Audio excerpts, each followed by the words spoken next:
광주여성재단이 주관한 여성마을 푸네르의 역할을 장화선 광주 녹색환경지원센터 사무국장이 진행하였습니다. 좋은 일 뒤에는 항상 안 좋은 일들이 많이 끼죠. 우리가 호사다말하고. 근데 참 좋은 세상인 것 같고, 우리 나이 많으신 어머니나 할머니들 이야기 들으면 참 요즘 세상 살기 좋아야 할 거야. 단 돈만 있으면 왼수름이 돈이죠. 그래서 그 돈에 대한 문제인데, 그 돈 없이도 살 수 있는 것이 없겠는가. 옛날에는 돈 없이 살았죠.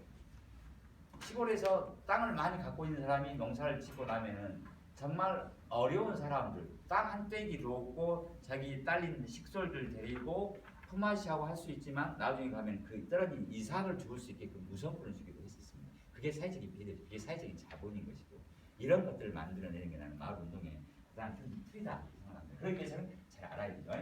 21세기 위기는 여러 가지 이야기를 합니다만은 식량의 위기, 에너지의 위기, 물의 위기를 이야기합니다. 이런 이야기 제가 구체적으로 설명드리지 않겠습니다. 이렇게 이야기를 많이 합니다. 이게 피우하다, 적다라는 의미죠. 피우하다.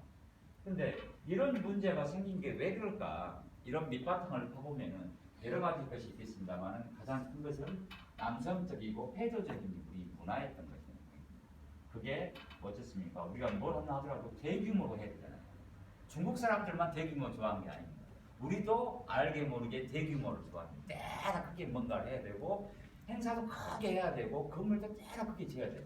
나중에 가면 운영비가 없어요. 세워놔요. 이게 뭐 하냐는 것이죠. 동네에 그렇게 때가 큰 것이 필요 없잖아요. 동네가 잘 없으니까 때가 크게 지어갖고 많은 동네 오는 사람들을 섞어낼 뿐이는 것이죠. 근데 실제로 돌아가면 우리는 서글프죠. 왜? 아무 것이 없습니다. 그 다음에 자본 집약적인 것, 돈이 많이 들어갑니다. 그 다음에 복잡합니다. 왜 이렇게 지금 복잡하게 하는지 모르겠어요. 이를테면 좀 클리어하게 깔끔하게 좀 정리를 해줘야 되는데, 뭐 매뉴얼이 어쩌고 뭐 이러기 위해서는 뭘 어떻게 해야 되고 뭐 관계는 어째야 되고 얘기합니다. 그 다음에 실은 이런 것들이 다 폭력적입니다. 이런 것들은 뭐냐, 좀 뭐 양성 대결시키는 건 아닙니다만 남성적인 그런 가치들이고 의미들이었습니다. 그러니까 남자들이 일찍 죽는 모양입니다. 뭐 이런 것에 신경 쓰다 보니 예를 들면. 근데 여성들은 어쩌냐? 아닙니다. 이런 겁니다. 우리는 조그맣게 이렇게 이야기하는 거 좋아합니다. 이를테면 우스갯소리 그런 거 있죠. 지질이 자기 친구하고 한 2시간 통화해. 야, 오늘 이야기 못하면서 내일 커피숍에서 만나서 또 하자 이렇게 이야기합니다. 그렇죠? 좀 다를 수 있는 얘기입니다만, 그래서 지역 분산적이고, 그다음에 간단하고, 그다음에 규모가 크지 않습니다. 그다음에 그 비용이 많이 안 들어갑니다. 왜? 우리 집에서 뭐 먹다 남기는 그 감 좀 더 갖고 와서 이렇게 싸서 먹기도 하고 이야기 같이 나누기도 하고, 그다음에 섬세하고, 섬세하면서 뭡니까? 생명을 길렀고 10달 동안 잉태를 했었고 생명을 또 길러왔고, 그다음에 그런 소통 쭉 해왔기 때문에 기본적으로 폭력적이지 않고 생명과 평화의 가치를 기본적으로 몸에 체화하고 있는 이런 겁니다. 그래서 21세기 위기, 이 위기는 제가 보기에는 반드시 여성들이 풀어낼 수 있다라고 생각합니다. 이런 가치가 중요하다는 얘기를 제가 드리고요. 이게 앞으로 한 두어 장 더 이야기만 하려면 그 뒷장은 제가 이제 참고하시는 거고요. 이게 중요한 내용입니다. 중요한 내용인데 저한테만 중요하면 안 되겠죠. 아까 제가 뭐라 했습니까? 그렇게 무서운 사고들, 사건들, 그다음에 뭐 위해하고 이런 것들, 이게 뭐냐? 결국 돈이면 모든 것이 된다라고 하는 그런 어설픈 생각들이죠. 그 이야기를 다시 뒤집어 이야기를 하면은 생산자의 얼굴이 없어요. 우리 옛날에 그 조기, 중국에서 들어온 조기 있죠. 납조기 안에 뭐 납이 들어있었다고 하지 않습니까? 그 납조기를 중국 사람들이 우리한테 넣어서 팔았을까요? 아닙니다. 우리 동네 사람들, 우리나라 사람들이 중국에 가서 싼 조기를 사고 갖다 납을 넣어갖고 수입을 했겠죠. 그러겠죠. 그 사람이 이를테면 우리 임수영 과장님이 가서 조기 업자야. 근데 내가 임수영 과장님 알아. 임수영 과장님한테 조기를 내가 부탁을 했어. 그러면 임수영 과장님이 갖다 납 넣어갖고 저는 조기 팔 수 있습니까? 못 팔죠. 절대 팔 수가 없습니다.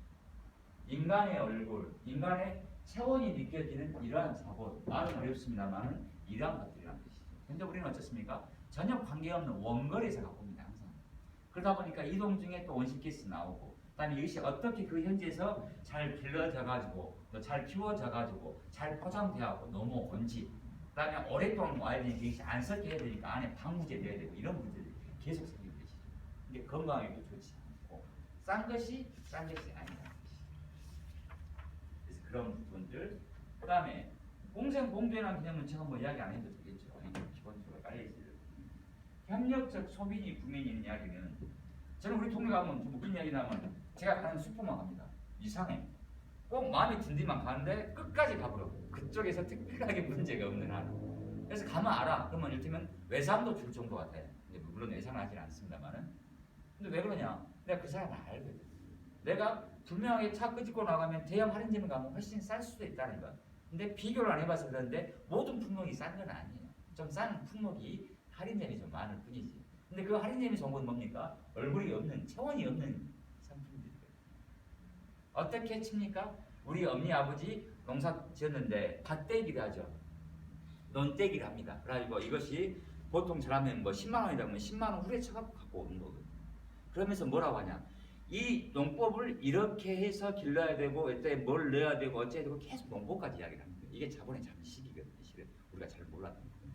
근데 동네에 사는 것은 그렇지 않습니다. 우리 엄니가 했던 것은 그렇게 않습니다.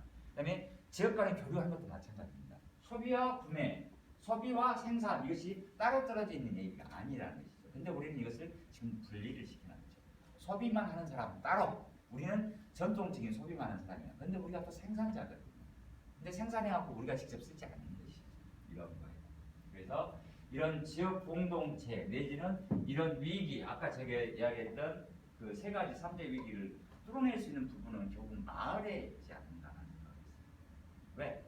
이미 정부에서 해갖고 그걸 다 했다고 하면 이미 우리는 성공했어야 돼요. 근데 우리 성공 못했어요.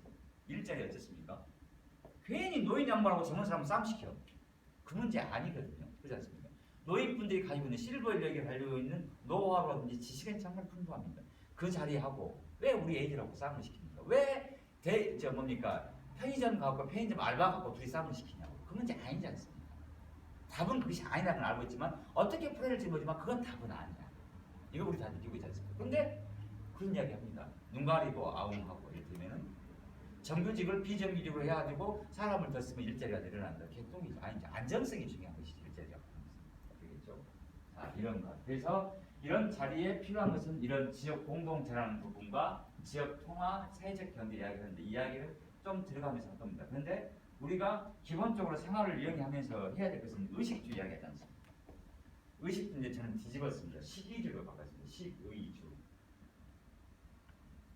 이 식의주인데 어떤 동물치고 식의주 관련해서 직접 동물이 직접 안 하는 동물이 있습니까? 넘고 몰래 훔쳐 쓰는 것도 있습니까?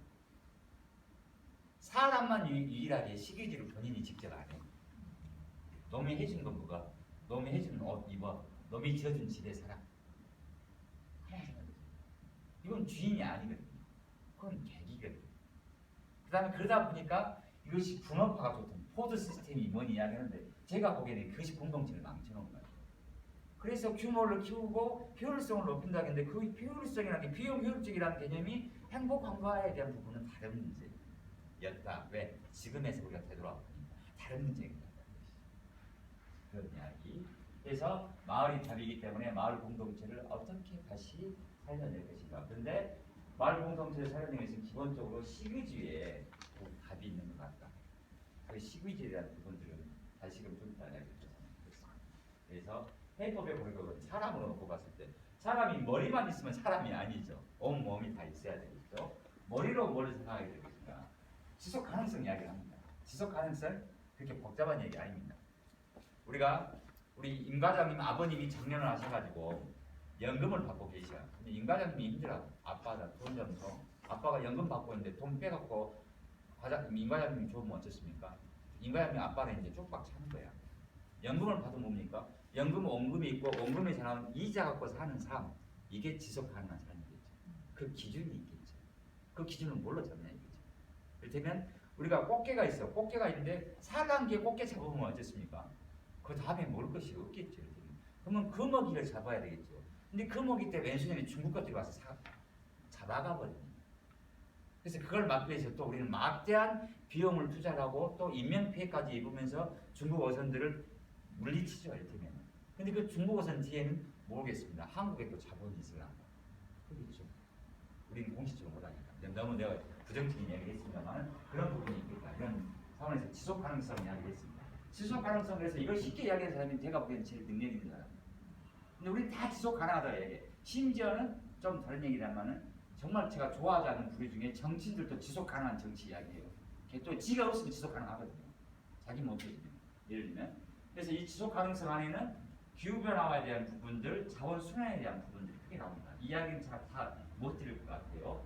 이런 것들은 결국은 생태가 내지는 그 시스템이 감당할 수 있는 그 양이 있습니다. 그냥 봄이 아까 그 연금에서 이자와 같은 것이겠죠. 이자를 써야 되는데 원금에서 혼자면 어쨌습니까? 나중에 꽃감 빼면 되죠. 꽃감 다 빠지면 이제 꺼질 때가 남습니다. 쪽박 차는 것이죠. 그다음에 형평성에 대한 문제, 협치에 대한 문제. 형평성은 내가 이만큼 늘었으니까 우리 새끼들도 늘어야 되잖아요. 그러면 우리 새끼의 새끼들도 늘어야 되죠. 근데 우린 지금 이 순간 가장 비싼 금, 좋은 금이 지금이라고 지금 뭔가 다 써보려고 그게 아니다는 것이죠. 그래서 이 형평성이냐. 몸은 뭐냐? 몸은 우리를 이루고 있는 신체를 이루고 있는 가장 큰 부분 중에 하나인데 결국은 서로 보면 공생공존이죠. 우리 장기 중에 하나가 딱 멈췄으면 어쨌습니까? 문제가 생기는 것이죠. 분명하게. 그런 것처럼 이런 몸의 유기적인 관계를 풀어주기 위해서는 제가 보기에는 공유경제 내지는 사회적 경제에 대한 시스템이 좋아야 된다. 그래서 우리가 고민하지 않습니까? 협동조합, 마을기업, 사회적 기업. 심하게는 요즘 전화하는 것은 뭡니까? 에어비앤비 회사 이렇게 집도 같이 이 회사하고 약간 유대일 때 많이 있지 않습니까? 우리는 잘 모르고 있었는데 그걸 했어요. 누가 했는가 공무원이 봤더니 서울에 있는 떴다 부동산 애들이 와본 거야. 걔들은 우리보다 훨씬 정보가 빠르다는 것이죠. 그래서 집을 몇 개 임대를 해야 그 집을 가지고 돌려가지고 돈을 벌죠. 임대 사업을 해서. 그런데 우리는 그걸 바라지는 않고 이런 공간들. 그래서 이렇게 하다 보면 어떻습니까? 얼굴이 있는 관계가 될 수밖에 없습니다. 이런 것들. 그다음에 이런 것들을 가능하게 했던 게 결국은 정보통신 산업의 발달이었죠. 그런 부분들. 그다음에 공유 플랫폼이라고 이야기하는 여러 가지 것들. 이를테면 그런 거죠. 제가 아직 못했습니다만은 제 집도 차가 2대입니다. 집사람이 또 돈 벌어 가고 나 또 돈 벌어 가는데 나는 차를 한 달 중에 한 3번 정도 운행을 합니다. 왜? 저는 자전차가 제 차입니다. 그리고 자동차는 대부분 사무실에 박아놓죠. 이게 미친 짓이야. 이 유지 비용이. 그래서 그걸 이제 팔아야겠다 생각하는데 제가 아직 모질지 못하고 집사람이 뭐라고 하냐. 당신 그 차 이제 팔면 앞으로 평생 차 안 살 거지? 이렇게 까는 거야 이렇게. 내가 좀 더 가면 그래 나는 그럴 수 있어. 나는 자전차 매니아 이렇게 해야 되는데 살짝 찔리더라고. 찔끔해가지고 그래 그냥 좀 더 생각해보고 뭐 차를 세우는 거야. 그렇죠? 이를테면 제가 이제 그 이야기 해드리는 거죠. 그런 차를 이를테면 아무리 싸더라도 1,000만 원대 차 아니면 보통 2,000~3,000만 원대 차 사잖아요. 2,000만 원짜리 차가 있어요. 우리 아파트 이것이 잘 돼. 그러면 우리 선생님, 선생님, 그러면 5세대가 올라. 그러면 400만 원 됩니다. 그리고 주 5일 다니니까 근무 날 때는 제비뽑기를 해. 내가 그럼 월요일에 벗으면 월요일에 내가 이게 내 차야. 나머지는 같이 이 카쉐어링 하든지 아니면 내가 대중교통 이용하는 거지. 그다음에 토일은 이게 좀 치열해야 돼. 5명 갖고 이틀을 써야 되기 때문에 가위바위보를 하는 것이죠. 다시 뽑는 것이. 그렇게 해서 하면은 그게 들어가는 재반 부대 비용을 같이 나누는 n분의 1로. 그것이 뭡니까? 하나는 자원 전략에 대한 부분이 있는 것이고, 그다음에 그런 막대한 부분들이 필요가 없는 것이고, 그다음에 우리가 교통 지옥에서 해방될 수 있는 방법이거든요. 우리는 그렇게 않잖아요. 우리는 각자 있어야 돼. 저거 보니까 순이 엄마가 이번에 뭐 문제 많고 다른 많은 폭스바겐을 샀다고 그러잖아요. 그러면 나는 BMW를 사야 돼. 예를 들면 그런 거죠. 그런 게 전혀 지속 가능하지 못하는 것도 하고 세미한 관계 이런 것들을 이야기하는 거예요. 그래서 그런 부분들. 그래서 그 전에 보면은 무용지용이라고 많은 이야기를 합니다. 어제도 이제 그런 얘기를 잠깐 했었던 적이 있는데 우리가 자동차 수레바퀴를 보면은 수레가 이렇게 바퀴가 이렇게 동그랗게 있고 안에가 이렇게 살대가 이렇게 이어져 있죠. 살대가 없으면 수레바퀴가 아니겠죠. 그 가운데가 어떻습니까? 동그랗게 비어 있죠. 여기 이제 축을 걸어야 되죠. 그래야 굴러갈 수 있겠죠. 만약 이 가운데 축이 이 빈 공간이 없으면 어떻게 되겠습니까? 수레바퀴가 아니죠. 그냥 굴렁쇠 같은 이런 동그란 이런 것밖에 안 되는 것이죠. 그 공간이 비어 있음으로 해서 그 여지가 있음으로 해서 쓸모가 생겼다는 얘기입니다. 근데 우리는 모든 걸 다 채우려고 만드는 것이죠. 제 이야기가 이제 자꾸 이제 왔다 갔다 동양도 갔다 사람도 갔다 하는데 정신 차리고 들으셔야 됩니다. 아무튼 필요하신 부분 챙겨가십시오. 그래서 이 무용지용 옛날에는 우리가 보기엔 정말 쓸모없는 것이었다. 아니다는 것이죠. 그 쓸모 없었던 것이 무엇이든지 다시 우리가 마을 운동을 하려면 곰곰이 씹어봐야 된다. 우리 집사람 왜 당신은 그렇게 뺑뺑 가는 슈퍼만 가냐고. 그 옆에 슈퍼가 훨씬 물건도 친절 잘 돼 있는데 아니 나는 그거 좋다니까요. 내가 좋아. 마음이 편하고 관계도 터져 있고 그거 대야 할인이면 가능은 안 간다. 뭐 예를 들면 그런 원칙이 있듯이 쓸모없는 것에 대한 부분들을 쭉 한번 고민해 보세요. 쓸모없는 것은 없습니다. 공유 경제에서는 다 됩니다. 그죠? 아까 자동차 이야기했어. 또 뭐가 있습니까? 공간도 마찬가지입니다. 심지어는 제가 정확한 명칭은 잊어먹었습니다만 집에 방은 말고 소파 하나만 있어도 그것을 와서 먹고 가는 애들이 있어요. 이게 카우치 뭐라고 하는데 우리가 카우치가 이 소파지 않습니까? 이런 뭐가 있는데 우리나라도 그것이 들어오고 그런 속에서 이제 관계가 되는 것이죠. 근데 우리는 실제로는 자원들을 제대로 활용을 못하고 있는 부분들이니까 그런 것들을 마을 운동센터는 찾아야 됩니다. 활달이는 어떻습니까? 열심히 적고 다니면서 걸어다니는 거죠. 어찌 보면 말을 플레이너가 정말 열심히 해야 될 것은 이런 것일 수 있습니다. 말에는 수많은 자원들까지 말씀드렸죠. 근데 우리가 발품을 안 파면 알 수가 없어요. 일품을 안 파면 알 수가 없어요. 그래서 그 발품과 일품을 팔기 위해서는 우리가 좀 더 뭐라 할까 덕해지기도 하고 좀 원하는 것은 아니지만 좀 적극적이 돼야 돼요. 안 그러면 그렇게 할 수 없거든요. 누가 나한테 주는 거 아니거든요. 그러면 내가 그런 생각을 가졌기 때문에 내가 좀 더 범위를 넓혀서 오늘은 이쪽 2-3번지 갔는데 내일은 2-4번지 가봐야 돼 생각해야 되겠죠. 예를 들면은 그 다음에 내가 우리 집에 저것이 많이 있는데 내가 아파트에서 해보고 싶은 게 또 하나 그거 있는데 음식은 좀 변할 수 있는데 우리 집에 감이 많이 왔어요. 근데 감을 잘 안 먹어. 감이 남아 이렇게 막 이렇게 말라가. 이걸 우리 장무철 사무국장에 있는 재능기부센터에 줄 수도 있어. 그런데 우리 아파트에 소화할 수 있잖아요. 그럼 우리 아파트에 예를 들면 바구리를 예쁘게 그 엘리베이터 안에 다니는 데다가 이렇게 놔. 이게 옛날로 이야기했던 셈이죠. 빨리 들어가. 그래서 그러기 위해서는 그런 관계 맺기 이런 게 필요하다. 그래서 이런 말은 뭐 연대미 협력이 있었고요.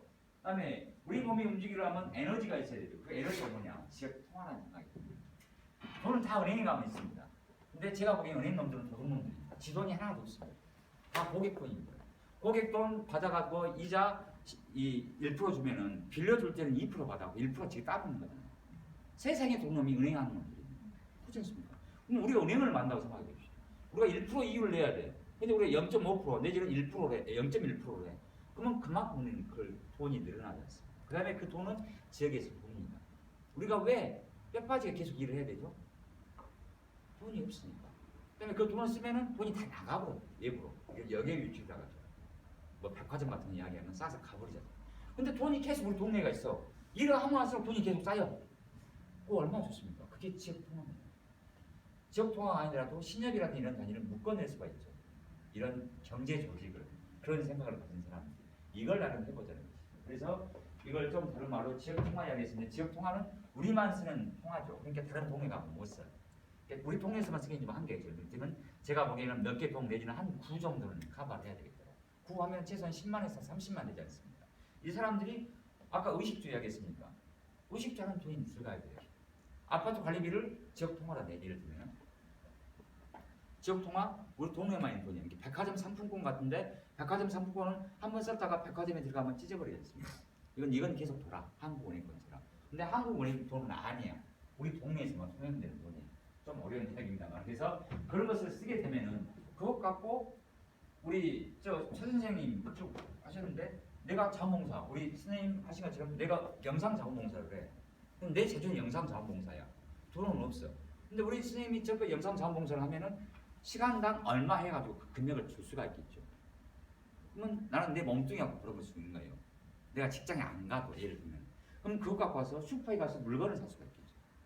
이런 동네를 만들면 난 이게 완벽한 공동체다. 이런 것들을 꿈꿔올 필요가 있겠다. 그래서 지역 통화, 그다음에 경제에 대한 부분. 마지막에 보니까 지역 공동체, 마을 이렇게 이야기를 합니다. 마을은 없는 게 없습니다. 너무 많이 있습니다. 시기 질투부터 시작해서 너무 많이 있습니다. 위계도 있고 많이 있습니다. 근데 정말 우리가 마을에서 살려야 될 부분들은 우리 뭐 인도의 속담이기도 하고 우리나라도 마찬가지인데 한 마을에 아이를 키우게 있으면 그 마을의 모든 사람들의 노력과 힘이 필요한 거죠. 그 지혜가 필요하죠. 그런 지혜들을 우리는 갖고 있었습니다. 근데 19세기 우리나라 같은 경우는 또 압축 성장을 하면서 20세기 초중반까지 이런 것들 다 날려버렸습니다. 그럼 어떻게 했습니까? 지역에다가 이 도시에다가 아파트를 하나 지었죠. 이제 방법이 없으니까 재워야 되고 뭐또 무게 살려야 되고 아파트를 지었고 다 땡겼습니다. 그리고 그 전에 있던 공동체는 어떻게 됐습니까? 마을은 다 깨졌습니다. 아까 이렇게 지가 살고 있는데 각자 개별로 살고 살고 있는데 또 재개발한다고 외주에 살고 있던 사람은 또 몰아내죠. 도시에 보면 그 사람들은 갈 수밖에 없습니다. 왜? 그 재개발 지역에서 자기가 그 아파트에서 사서 들어갈 정도 여지가 안 되는 것이죠. 계속 악순환이 되는 것이죠. 제가 하고 싶은 얘기입니다. 그런 전통적인 동네의 지혜들 지식들이 있는데 그 지혜들이 없어져 버린 것이죠. 그래서 우리는 병원에를 가야 됩니다. 그다음에 우리는 컨설팅을 받으러 가야 됩니다. 전문가한테. 우리는 선생님한테 가야 됩니다. 우리는 학원을 가야 됩니다. 쪽집게 학원을. 그렇지 않으면 할 수가 없습니다. 왜? 그런 지혜가 안 모아져 있어요. 그런 자원, 그런 정보들이 난 동네가 있다는 것이죠. 그 동네 것들을 잘 읽어내고 알아내는 게 플래너의 역할이다. 그게 기획사가 됩니다. 그런 내용들이 담겨야 한다는 것이죠. 이번에 화단 한번 만들어볼까? 화단 만들 수 있습니다. 근데 창의적으로 화단을 만들면 되죠. 화단을 재활용품, 내 집에서 버릴 것 같고 그것 갖고 화단을 만들어 볼 수 있지 않습니까? 근데 우리는 돈 받아갖고 쉽게 자재 사갖고 이 밖에다 부탁시켜서 그냥 화단 만들어 버리거든요. 그러면 그것은 뭐냐? 내가 했기 때문에 내 이름만 뻗어나지 나머지 사람들은 아무 관심이 없어요. 그럼 누가 관리합니까? 사후 관리. 그렇죠. 그건 의미가 없는 것이죠. 그래서 그런 부분들. 그래서 이런 전통적인 삶의 지혜, 그다음에 살아있는 자연 생태계 계속 파헤쳐지고 깨지고 신음하고 있는 구조들, 그다음에 사회적 자본. 그래서 그런 자본, 사회적인 관계. 이런 사회적인 가치, 이런 사회적 자본이 나는 참 필요하다. 이게 나는 공동체를 이루어가는 가장 큰 핵심이다. 근데 이런 것들뿐만이 아니라 이러이러한 것들이 있다면 훨씬 더 윤택하고 살기 좋고 행복하고 좀 이렇게 이 가치 있는 공동체를 만들 수 있겠다 싶어서 저런 이야기를 했습니다. 뒷장은 계속 복잡한 얘기들 나오는데 똑같은 이야기입니다. 그래서 한글로 좀 쓴다고 생각했습니다만 참고하시면 될 것 같고요. 이런저런 얘기를 많이 있습니다. 이 나머지 내용들은 선생님들이 참고하시면 되겠습니다.